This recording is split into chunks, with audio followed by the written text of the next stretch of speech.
विदुर जी कहने लगे, उद्धव जी, पुराण पुरुष बलराम जी और श्री कृष्ण ने अपने ही नाभि कमल से उत्पन्न हुए ब्रह्मा जी की प्रार्थना से इस जगत में अवतार लिया है।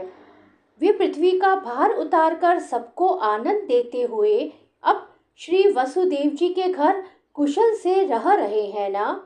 प्रियवर, हम कुरुवंशियों के परम सुहृद और पूज्य वसुदेव जी, जो पिता के समान उदारता पूर्वक अपनी कुंती आदि बहनों को उनके स्वामियों का संतोष कराते हुए उनकी सभी मनचाही वस्तुओं देते आए हैं, आनंद पूर्वक है ना। प्यारे उद्धव जी, यादवों के सेनापति वीरवर प्रद्युम्न जी तो प्रसन्न है ना, जो पूर्व जन्म में कामदेव थे तथा जिन्हें देवी रुक्मणी जी ने ब्राह्मणों की आराधना करके भगवान से प्राप्त किया था। सातवत, ऋषि, भोज और दार्शार वंशी यादवों के अधिपति महाराज उग्रसेन तो सुख से है ना, जिन्होंने राज्य पाने की आशा का सर्वथा परित्याग कर दिया था। किंतु कमल नयन भगवान श्री कृष्ण ने जिन्हें फिर से राज सिंहासन पर बिठाया, सौम्य अपने पिता श्री कृष्ण के समान समस्त रतियों में अग्रगण्य श्री कृष्ण तनय सांब सकुशल तो है ना। ये पहले पार्वती जी के द्वारा गर्भ में धारण किए हुए स्वामी कार्तिक है। अनेकों व्रत करके जामवती ने इन्हें जन्म दिया था, जिन्होंने अर्जुन से रहस्य युक्त धनुर्विद्या की शिक्षा पाई है। वे सात्विक तो कुशल पूर्वक है। वे भगवान श्री कृष्ण की सेवा से अनायास ही भगवतजनों की उस महान स्थिति पर पहुंच गए हैं, जो बड़े बड़े योगियों को भी दुर्लभ है। भगवान के शरणागत निर्मल भक्त बुद्धिमान अक्रूर जी भी प्रसन्न है ना, जो श्री कृष्ण के चरण चिन्हों से अंकित व्रज के मार्ग की रज में प्रेम से अधीर होकर लौटने लगे थे। भोजवंशी देवक की पुत्री देवकी जी अच्छी तरह है ना, जो देव माता अदिति के समान ही साक्षात विष्णु भगवान की माता है। जैसे वेद त्रयी यज्ञ विस्तार रूप अर्थ को अपने मंत्रों में धारण किए रहती है, उसी प्रकार उन्होंने भगवान श्री कृष्ण को अपने गर्भ में धारण किया था। आप भक्त जनों की कामनाएं पूर्ण करने वाले भगवान अनिरुद्ध जी सुखपूर्वक है ना, जिन्हें शास्त्र वेदों के आदि कारण और अंतःकरण चतुष्टय के चौथे अंश मन के अधिष्ठाता बतलाते हैं।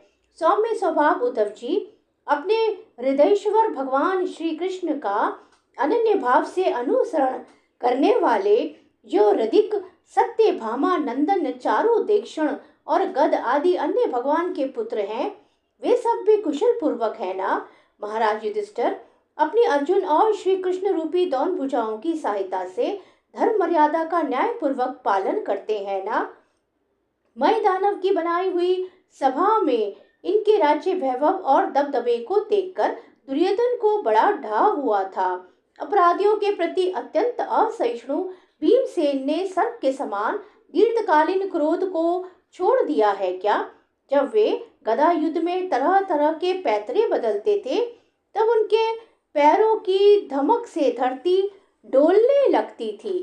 जिनके बाणों के जाल से छिपकर किरात वेशधारी ऐतव किसी की पहचान में न आने वाले भगवान शंकर प्रसन्न हो गए थे, वे रति और युद्धपतियों का सुयश बढ़ाने वाले गांडीवधारी अर्जुन तो प्रसन्न है ना।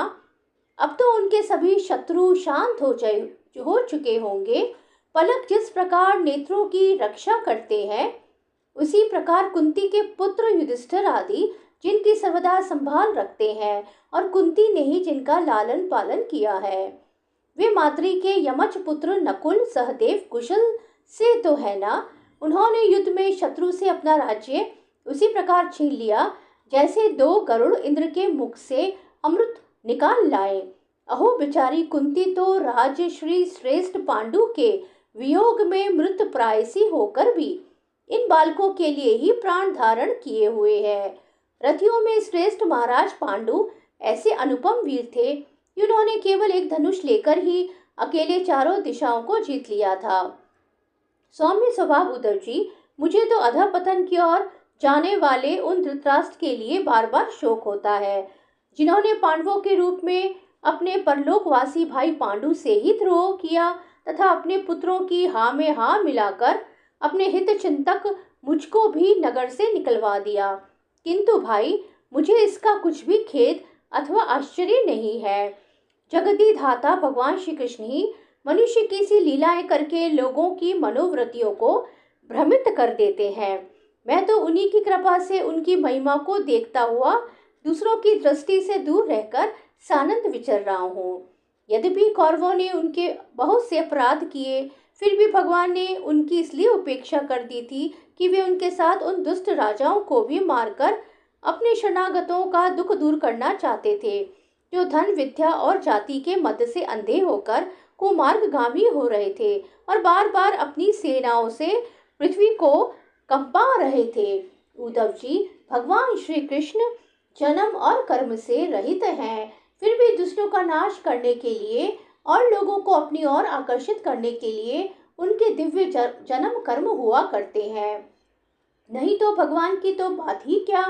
दूसरे जो लोग गुणों से पार हो गए हैं, उनमें भी ऐसा कौन है जो इस कर्माधीन देह के बंधन में पड़ना चाहेगा।